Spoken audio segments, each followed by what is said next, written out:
Hello, this is Hans, the Dutch guy with much Dutch. And this time we will see how to pronounce in a regular Dutch accent mayonnaise. The way us Dutchies say it is mayonnaise. The emphasis is on the third syllable. MayoNAIse. MayoNAIse.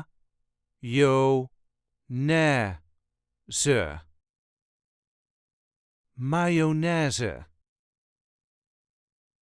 For some foreign speakers, the sound might be a bit tricky. Just keep trying. You will get there.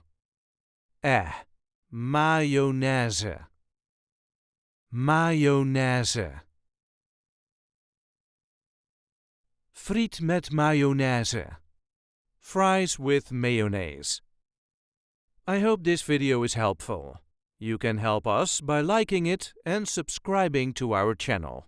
And we have plenty of other content here, so be sure to check that out too.